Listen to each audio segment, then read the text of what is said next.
Hello everyone, my name is Andreina and I'm a social worker at the Parenting Center. And today we wanted to share some information on managing toddler tantrums and what to do before, after, and during the tantrum. It can be very difficult for young children to control or manage strong feelings.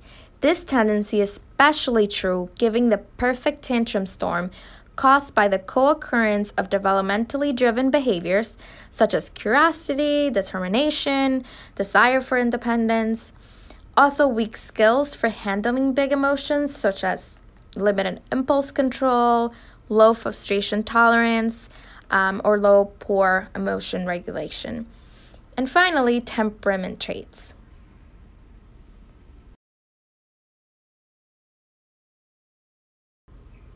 Here are a few things you can do before the tantrum begins.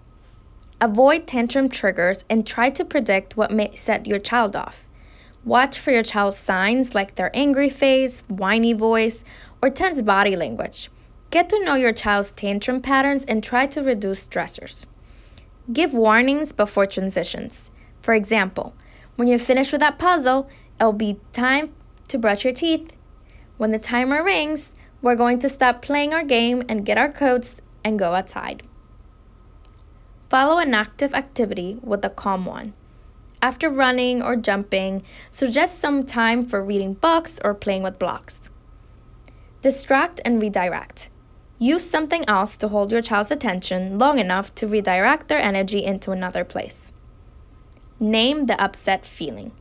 Get eye level with your child and verbalize what they're feeling. Recognizing and naming an upset feeling can reduce frustration and be empowering for your child. For example, yes, that's right, I'm angry.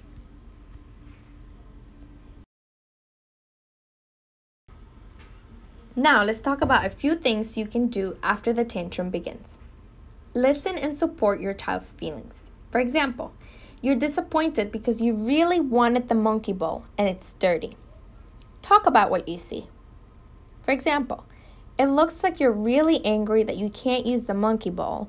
You were expecting to eat your oatmeal out of it, and now your face and body look angry. Skipping the step makes your child feel like they need to get more upset to make you notice. Set the limit. For example, the monkey bowl is dirty, so you can't use it this morning. Offer choices that work for you, and try to limit these to 2. Choices give your child the feeling of having some control. For example, you have a choice. You can use the pirate bowl or the dolphin bowl. Choices must be real and not just threats. For example, you have a choice. You can use another bowl or nothing at all.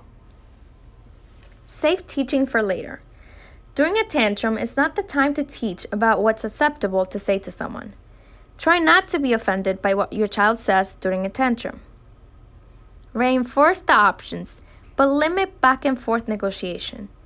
Fighting feels powerful to your child. State your child's options, but don't negotiate. For example, it looks like you don't want the pirate or the dolphin bowl. I'll leave them here anyway.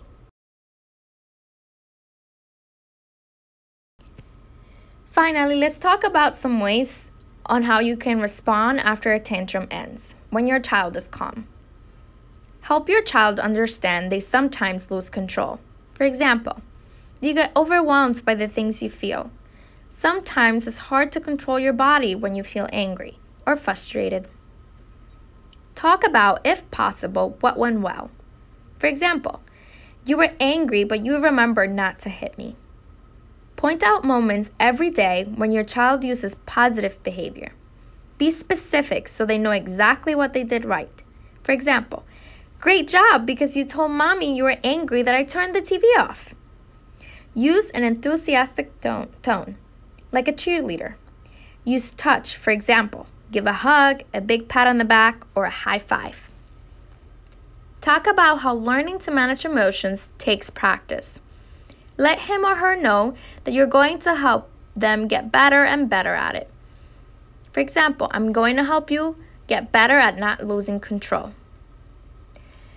Practice being calm, even when frustrated, angry, or told no.